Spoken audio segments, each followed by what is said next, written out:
आदरणीय मित्रहरू, हाम्रो विक्रम नेपाली भाइको घर स्मृति बुनुको घर नै भनौँ न।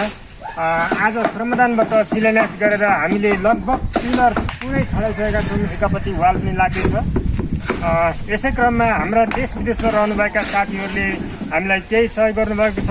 म उहाँहरूको नाम वाचन गर्न गइरहेको छु। राम राई, भोजपुर साम्पाङ निवासी, हाल युकेमा कार्यरत।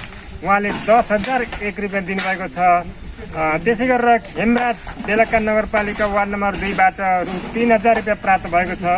त्यसै गरेर नवराज राई, चौदन्दी गढी नगरपालिका वार्ड नम्बर 7 ले आफ्नो मम्मी विष्णु कुमारी राईको नाममा 1,105 रुपियाँ दिनुभएको छ।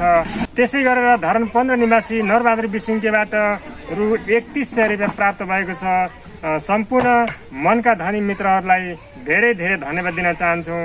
स्मृति बुनुले पनि केही धन्यवाद दिनुहुन्छ कि? हजुरहरूले हामी जस्तो दुखी गरिबहरूलाई निरन्तर सहयोग गरिराख्नु भएको छ। हजुरहरूलाई हृदयदेखि नै धेरै धेरै धन्यवाद गर्न चाहन्छौँ।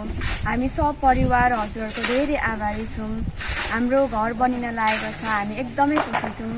आज हाम्रो घर बनिँदैछ, भोलि हजुरहरूको घर राम्रो होस्, हजुरहरूको सपरिवारलाई खुसी मिलोस्, हजुरहरूको सपरिवारमा कहिले अशान्ति नफैलोस्, हजुरहरूको सपरिवारमा कसैलाई केही दुःख बिमार नलागोस्।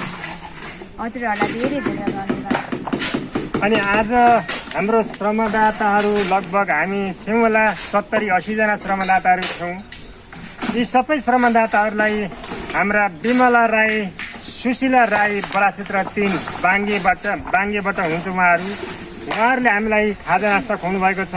पानी 5 कार्टन दिनुभएको छ, चिउरा 4 केजी दिनुभएको छ, चाउचाउ 1 कार्टन दिनुभएको छ, बिस्कुट 6 दर्जन दिनुभएको छ। उहाँहरू विमला राई, सुशीला राई, दया राईको मम्मी पनि भन्नुहुँदो रहेछ। उहाँहरूलाई धेरै धेरै धन्यवाद। आजको नास्ता खुवाउनेलाई पनि धन्यवाद दिनुहोस्।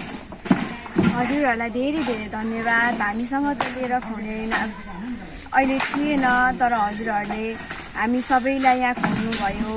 हाम्रो श्रम संस्कृति पार्टीबाट आउनुभएको हाम्रो सर म्यामहरूलाई यसरी खाजा खुवाउनु भयो। हजुरहरूलाई धेरै धेरै धन्यवाद।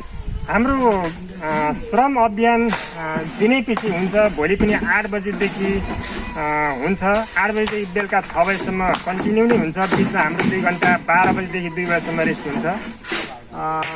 मनका धनी मित्रहरूले हामी श्रमदाताहरू जो जति हुन्छौँ, हामीलाई धेरै ठुलो खानेकुराहरू पनि चाहिँदैन। यसो चाउचाउ भुजा भएदेखि हुन्छ। हजुरहरूले दिएर यसो धर्म कमाउन सक्नुहुनेछ।